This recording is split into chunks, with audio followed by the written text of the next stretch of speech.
பயிலும் சுடரொளி மூர்த்தியை பங்கையக் கண்ணனை பயில இனிய நம் பார்க்கடல் சேர்ந்த பரமனை பயிலும் திருவுடையார் எவரேலும் அவர் கண்டீர் பயிலும் பிறப்பிடைதோறும் எம்மை ஆளும் பரமரே. இந்த பாசுரம் நம்மாழ்வாரால் அருளிச் செய்யப்பட்டது. நாம் பகவானுக்கு பக்தனாக தொண்டனாக இருப்பது எவ்வளவு முக்கியமோ அதேபோல் அவனுடைய பக்தர்களுக்கும் நாம் பக்தனாக இருக்க வேண்டும் என்பதை ஆழ்வார் இந்த பாசுரத்தில் கூறுகிறார். அதை சொல்லும் பொழுது, பகவானை குறிப்பிடும் பொழுது, பயில இனிய நம் பார்க்கடல் சேர்ந்த பரமன் என்று பகவானை கூறுகிறார். பகவான் பயில்வதற்கு மிகவும் இனிமையானவராம். அவரை நினைக்க நினைக்கவே நமக்கு ஆனந்தம் பெருகுகிறது, நமக்கு அனுபவம் வளருகிறது. அதனால் ஆனந்த கண்ணீரோடு கண்ணும் கண்ணீருமாக பகவானை தரிசிக்கிறோம். கண்ணீர் என்பதே தாழ்ந்தது என்று சொல்லிவிட முடியாது. துக்கத்தால் வரும் கண்ணீர் தான் தாழ்ந்தது.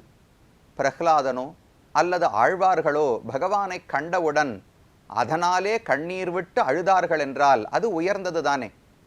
அந்த கண்ணீருக்கு காரணம் பகவானை நினைக்க நினைக்க அவர் செய்த சேஷ்டிதங்களை சிந்தித்தாலும் அவருடைய திருமேனியை தரிசித்தாலும் நமக்கு ஆனந்தம் ஏற்படுகிறது. உலகத்தில் பல விஷயங்கள், இப்போ ஃபிசிக்ஸ் படிக்கிறோம், மேக்ஸ் படிக்கிறோம், இதெல்லாம் பயில்வதற்கு இனிமையானதுன்னு சொல்லிவிடுவோமா? அதையெல்லாம் படித்தால் அதிலிருந்து நாம் ஆற்றக்கூடிய செயல்கள் வேணால் இனிமையாக இருக்கலாமே தவிர படிப்பது கஷ்டமாகத்தான் இருக்கும். படிப்பினுடைய பயன் ஆனந்தமானதாக இருக்கும்.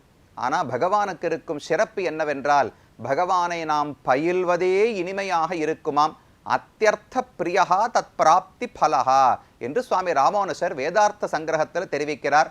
பகவான் இனிமையானவர் என்பது மட்டுமல்ல, அந்த பகவானை அடைவதற்காக தியானம் செய்கிறோமே, அவரை குறித்த அர்ச்சனை செய்கிறோமே, நாம சங்கீர்த்தனம் பண்ணுகிறோமே, இது ஒவ்வொன்றுமே ஆனந்தமான செயலாகத்தான் இருக்கிறது.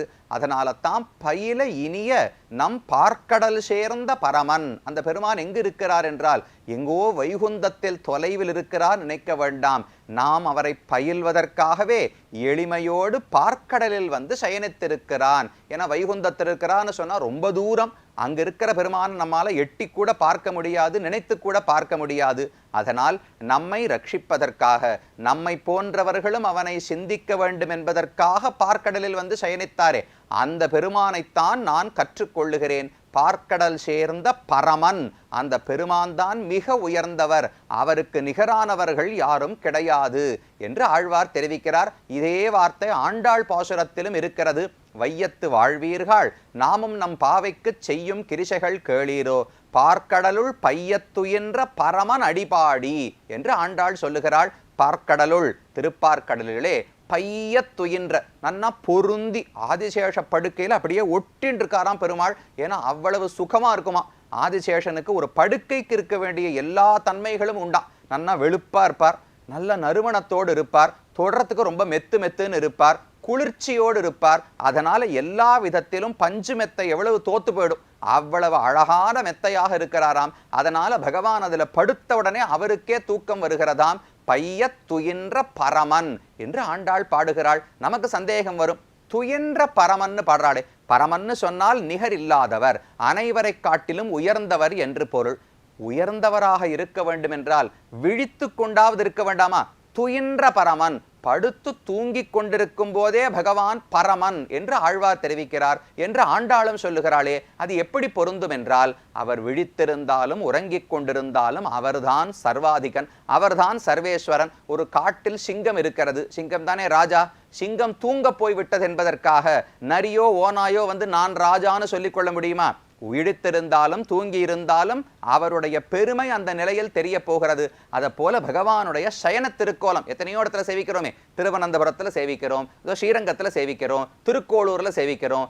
எங்கு பார்த்தாலும் படுத்து கொண்டிருக்கும் போதும் ஓ இவர்தான் முழுமுதற் கடவுள், இவர்தான் பரதெய்வம் என்று தெரியும்படிக்கு தானே பகவான் சயனித்திருக்கிறார். அதனால துயின்ற பரமன், பார்க்கடலுள் பைய துயின்ற பரமன் அடிபாடி என்று அந்த க்ஷீராப்திநாதனுடைய திருவடிகளை நான் பாடுவதற்காக வந்தேன் என்று ஆண்டாள் தெரிவிக்கிறாள். அப்ப பார்க்கடல்ல படுத்துட்டு இருக்கார்னு பார்த்தால் தூங்குகிறார், கவனம் இல்லாமல் இருக்கிறார்னு அர்த்தம் கிடையாது.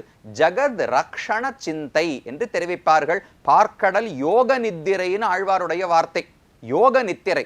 யோகம்னா தியானம்னு அர்த்தம், நித்திரைனா தூக்கம்னு அர்த்தம். தியான தூக்கம்னு ஆழ்வார் சொன்னார். என்ன சுவாமி இது நாங்க பண்ற மாதிரி இருக்கே, உபன்யாசத்துல போய் உட்காருவோம், நன்னா கேட்கறது போல பாவனை பண்ணிட்டு இருப்போம், ஆனா கண்ண மூடின்னு தூங்கிட்டு இருப்போம். யாரையானு கேட்டா என்ன கண்ண மூடின்னு இருக்கல தூங்குறீங்களான்னா, இல்ல இல்ல அப்படி ஆழமா ரசிச்சு கேட்டுட்டு இருந்தேன் அப்படின்னு சொல்லிடுவா. நம்மளால ஒண்ணும் பதிலும் சொல்ல முடியாது. அதை போல பகவான் தியான தூக்கத்தில் இருக்கிறார்னு ஆழ்வார் சொன்னார். அப்படின்னா உண்மையான தூக்கம் கிடையாது. கண்ண மூடி பகவான் சிந்தித்து கொண்டே இருப்பாராம். எதை பத்தி சிந்திப்பார் என்றால், உலகத்தில் மக்களை எப்படி ரட்சிக்கலாம், ஜீவாத்மாக்கள் இன்னும் பக்தியின் மார்க்கத்தில் வந்து வைகுந்தத்தை அடைய வேண்டும், அதற்கு என்ன அடுத்த அவதாரம் பண்ணலாமா, இல்ல ஆழ்வார்களை பிறப்பிக்கலாமா, இல்ல ஆச்சாரியர்களை பிறப்பிக்கலாமா, இல்ல வேதத்தை கொடுக்கலாமா, சம்ஸ்கிருதமா தமிழா, என்னென்ன திட்டங்களை போட்டு பக்தர்களை எல்லாம் சேர்க்கலாம் என்று யோசித்து கொண்டே இருப்பாராம். அதைத்தான் யோக நித்திரை என்று ஆழ்வார் தெரிவிக்கிறார். அப்படி நித்திரை போல உண்மையாக தூங்கவில்லை, நம்மை எப்படி ரட்சிப்பது என்று நினைத்து கொண்டு பகவான் இருக்கிறார். அதனால் தான் இந்த வியூகமூர்த்தி பார்க்கடல்நாதன் இருக்கிறாரே, அவருடைய வேலையே ஸ்திதி ரக்ஷணம் என்று சொல்லப்படுகிறது. பார்க்கடல் பார்க்கடல்னு சொன்னால் இவர் மட்டும் சயனிப்பவர் கிடையாது. நீங்க படம் பார்த்திருப்பீங்களோ இல்லையோ, எங்கேயான சித்திரம் பார்க்கும்போது பார்த்தீர்கள் என்றால் பகவான் கடல்ல சயனித்துக் கொண்டிருப்பார். அவருடைய நாபியிலிருந்து உந்தியிலிருந்து தாமரையில பிரம்மா பிறக்கிறார் அல்லவா, அது பார்க்கடல் என்று நாம் நினைத்து கொண்டிருப்போம். உண்மையில் அது பார்க்கடல் கிடையாது. பகவான் தன்னையே நான்காக பிரித்து கொள்ளுகிறாராம். வாசுதேவன், சங்கர்ஷணன், பிரத்யும்னன், அனிருத்தன் என்று தன்னையே நான்காக பகவான் பிரித்து கொண்டு இருக்கிறபடியால் தான் இந்த நிலைக்கு வியூக நிலை என்று பெயர் சொல்லப்படுகிறது.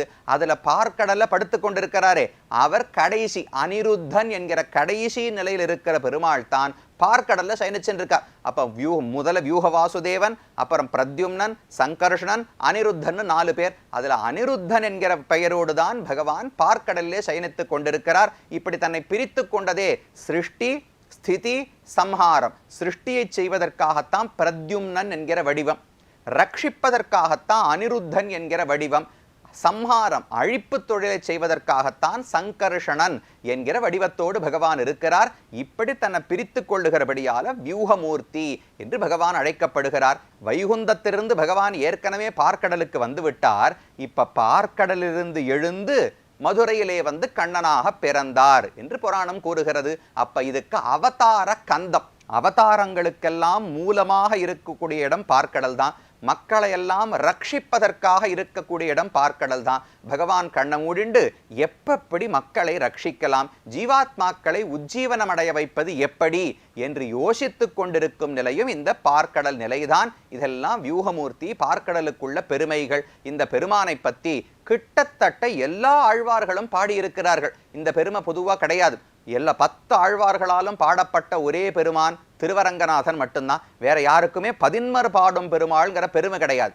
அடுத்த நிலை ஒருத்தரை விட்டுட்டு 9 ஆழ்வார்களால் பாடப்பட்ட பெருமாள்னு பார்த்தால் அது திருவேங்கடமுடையான், க்ஷீராப்திநாதன் 2 பேருக்கு அந்த பெருமை உண்டு.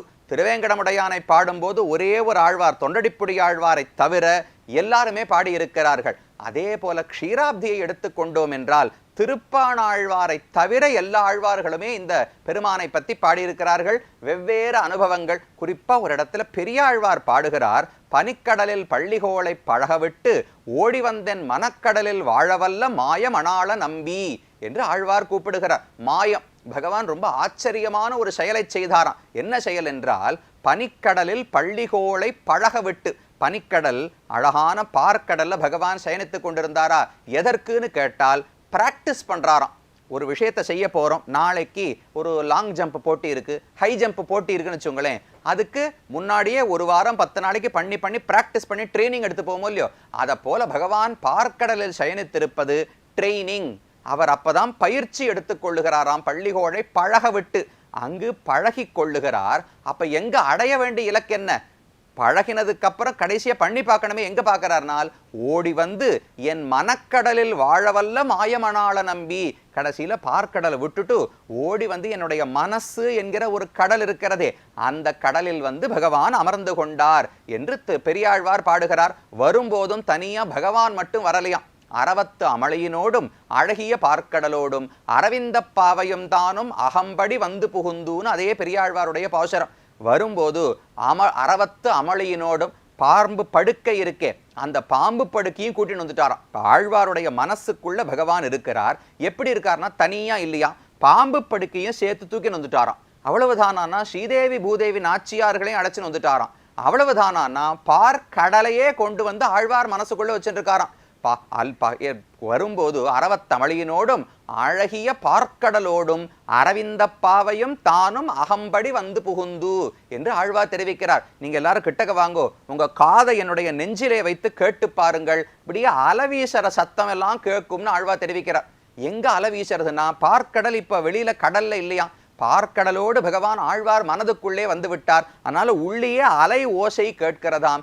அதோடு கூட பகவான் ஆனந்தமாக என்னுடைய உள்ளத்திலே இருக்கிறார் என்று ஆழ்வார். விஷ்ணு சித்தர்னு பெயர் அல்லவா, பெரியாழ்வாருக்கு இயற்பெயர் விஷ்ணு சித்தர். விஷ்ணுவை தன்னுடைய சித்தத்திலே கொண்டவர். அது பார்க்கடல் நாதன் தான் என்னுடைய சித்தத்திலே வந்து இருக்கிறான் என்று பெரியாழ்வாருடைய பாசுரம். ஆண்டாள் பாசுரம் முன்னாடியே பார்த்தோம். பார்க்கடலுள் பைய துயின்ற பரமன், துயின்று கொண்டிருக்கும் போது, படுத்து கொண்டிருக்கும் போதே பகவான் அவ்வளவு பெரியவன், இவன்தான் முழுமுதற் கடவுள்னு காட்டிக்கொண்டு படுத்தாராம். அவள் ஊர்ல அப்படித்தான் இருக்கார். ஆண்டாள் பிறந்த ஊர் ஸ்ரீவில்லிபுத்தூர்ல தான். வடபத்திரசாயி பகவான் பெரிய வடிவத்தோடு வடபெரும் கோயிலுடையானாக காட்சி அளிக்கிறார். பார்க்கடல்ல எப்படி இருப்பாரோ அதே போல பகவானுடைய திருக்கோலம் இருக்கிறது. அதை பார்த்துதான் ஆண்டாள் பாடினாளோ என்னமோ, துயின்ற பரமன், உறங்கிக் கொண்டிருந்தாலும் விழித்து கொண்டிருந்தாலும் இந்த பகவான் தான் முழுமுதற் கடவுள் என்று காட்டுகிறாராம். இது ஆண்டாளுடைய பாசுரம். அதே போல நம்மாழ்வாரிடத்துல பாடுகிறார். பாலாழி நீ கிடக்கும் பண்பையாம் கேட்டேயும் காலாழும் நெஞ்சழியும் கண் சுழலும். ஆழ்வார்களை ஆழ்வார் ஆழ்வார்னு சொல்றோம் இல்லையோ, என்ன அர்த்தம்? அவருடைய மனது பகவானிடத்தில் ஆழ்ந்து போகிறது. அவனிடத்துல ரொம்ப ஆழமாக போய் அனுபவிக்கிறார்கள் அல்லவா, அதைத்தான் ஆழ்வார் பாடுறார். பாலாழி நீ கிடக்கும் பண்பு, நீ க்ஷீராப்தியில் படுத்து கொண்டிருக்கிறாய்னு கேட்ட உடனேவே கால் ஆழும், என்னால காலை எடுத்து அடுத்த அடி வைக்க முடியவில்லை, கண் அழியும், நெஞ்சு அழியும், மேல ஒரு நினைவும் வர மறுக்கிறது, கண் சுழலும், அப்படியே மயக்கம் வருவது போல கண்ணெல்லாம் சுத்துறது. அவ்வளவு பயமா, ஓ எனக்காகவா அவ்வளவு தூரம் இறங்கி வர வேண்டும்? வைகுந்தத்தை விட்டு இந்த பூலோகமே தாழ்ந்தது.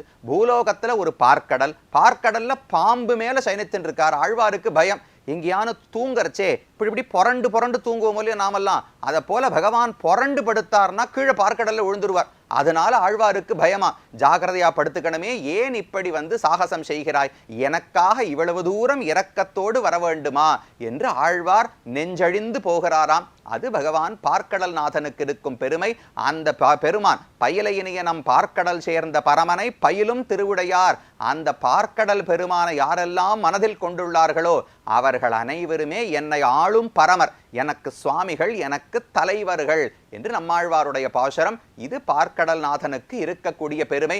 இன்னும் இந்த பெருமான் எப்படி தன்னை பிரித்து கொள்ளுகிறார், என்னென்ன செயல்களை செய்கிறார் என்பதையெல்லாம் அடுத்த பகுதியில் விரிவாக காண்போம்.